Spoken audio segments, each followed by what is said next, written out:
என்னங்க ஆ? மாமா இப்படி பண்ணுவாருன்னு நான் கொஞ்சம் கூட நினைக்கல.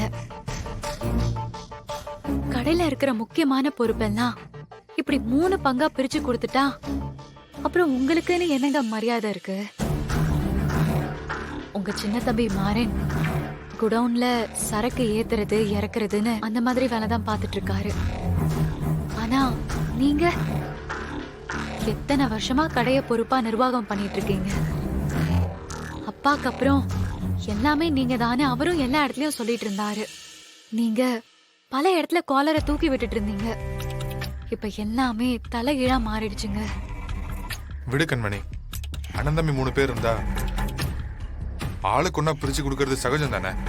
ஏங்க, நான் உங்க தம்பிங்களுக்கெல்லாம் பொறுப்பு கொடுக்க கூடாதுன்னு சொல்லலைங்க. ஒரு எடுத்துக்காட்டுக்கு உங்க அப்பா இருக்காரு, அதுக்கப்புறம் நீங்க தானே இருக்கீங்க. கடையில ஒரு முக்கியமான முடிவு எடுக்கணும்னா யாருங்க எடுப்பா? உங்க அப்பா இருப்பாரு எப்பவுமே. அவரு தானங்க முதலாளிங்கிற இடத்துல இருந்தாரு. அவருக்கு அடுத்து அந்த இடத்துக்கு வர்றதுக்கு ஒருத்தவங்க இருந்தா தானே கடையில ஏதாவது ஒரு சிக்கல் வந்தாலும் இல்ல ஏதாவது டெவலப் பண்றதா இருந்தாலும் ஒரே ஆளா டிசிஷன் எடுக்க முடியும். அப்படி இருந்தா தானங்க கடையோட வளர்ச்சிக்கும் நல்லது. மாமாவும் இப்படிதானங்க இத்தனை நாளா சொல்லிட்டு இருந்தாரு. இப்ப அப்படியே எல்லாம் மாறிடுச்சு.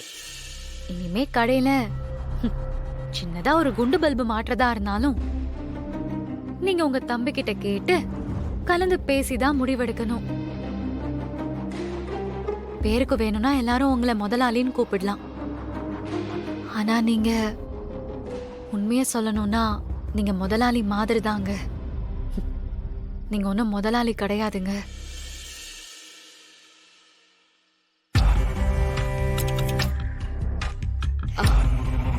இது இப்படியே போயிட்டு இருந்துச்சுன்னா உங்க தம்பிங்க 2 பேரும் ப்ரூவ் பண்ணிட்டு மாமாவோட பொசிஷனுக்கு வந்துருவாங்க. அதுக்கப்புறம் நீங்க இப்ப இருக்கிற முதலாளி மாதிரியா கூட இருக்க முடியாது. சேச்சே, அப்படிலாம் நடக்காது கண்மணி. என் அப்பாவும் தம்பிங்களும் என்னை எப்பவும் ஏமாத்த மாட்டாங்க. என்ன நீங்க தப்பா எடுத்துக்காதீங்க.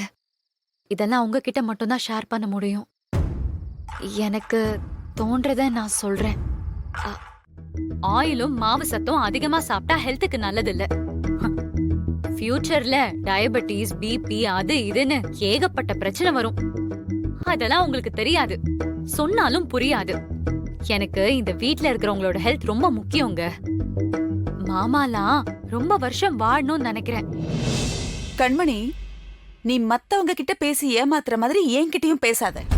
உனக்கு இந்த வீட்ல எவ்வளவு அக்கறை இருக்குன்னு எனக்கு நல்லாவே தெரியும். பேச வந்துட்டேன். நான் சமைச்சு போட்டு உங்க ஆரோக்கியம் எல்லாம் கெட்டு போதா?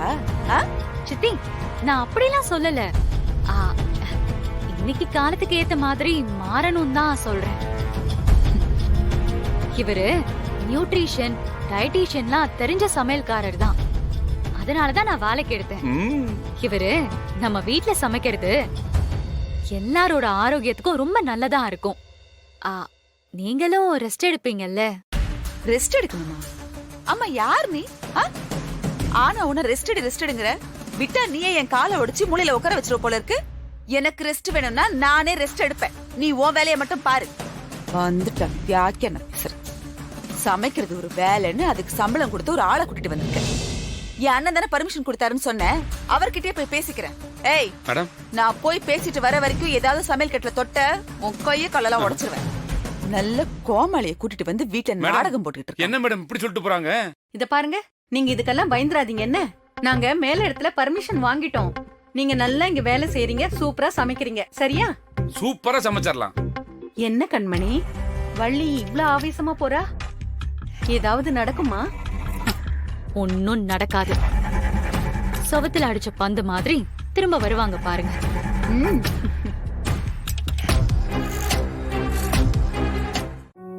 இந்த சூரத்ல இருந்து மெயில் வந்திருக்கு, செக் பண்ணியா? இல்லங்கய்யா, பாக்குறேங்கய்யா. பாரு, அந்த லிஸ்ட் எல்லாம் அனுப்பிச்சிருக்காங்க. சரிங்கய்யா. பொங்கல் வேற வருது. அந்த லிஸ்ட் எல்லாம் செக் பண்ணிட்டு என்னென்ன இருக்குன்னு பாத்துட்டு நமக்கு வேற ஏதாவது தேவைன்னா மறுபடியும் நீ மெயில் அனுப்பு, சரியா? சரிங்கய்யா. நான் ஆ? என்னென்ன நடக்குது இந்த வீட்ல? ஏன் என்னாச்சு? உன் மூத்த மருமக எவனையோ சமையல்காரன்னு கூட்டிட்டு வந்து சமையல் கட்டுல வச்சிருக்கா. கேட்டா நான் சமைக்கிறது சரியில்லையாமா, நான் சமைக்கிறத சாப்பிட்டு உங்களுக்கு ஆரோக்கியம் இல்லாம போச்சா, இனிமே நீங்க சமைக்க வேணாம், ஒரு பக்கமா இருங்க, அவன் சமைப்பான் அப்படிங்கிறா. இதெல்லாம் உனக்கு தெரிஞ்சுதான் நடக்குதா? உன்கிட்ட சொன்னாளா? ஆமா வள்ளி, எல்லாம் என்கிட்ட சொல்லிட்டு தான் பண்ணிட்டு இருக்கா. உன்கிட்ட சொல்லிட்டு பண்ணாளா? ஆனா நீ என்கிட்ட ஒரு வார்த்தை கூட சொல்லல, இத செய்யலாமா வேணாமான்னு கூட கேட்கல. அப்ப என்ன விட உனக்கு உன் மருமக தான் முக்கியமா? ஏன் வள்ளி நீ அதை அப்படி எடுத்துக்கிற? அந்த பொண்ணு நமக்கு என்ன கெட்டதா சொல்லிச்சு? நல்ல விஷயம் தானே. எது நல்ல விஷயம்? அவ சொன்னாலே அதுவா?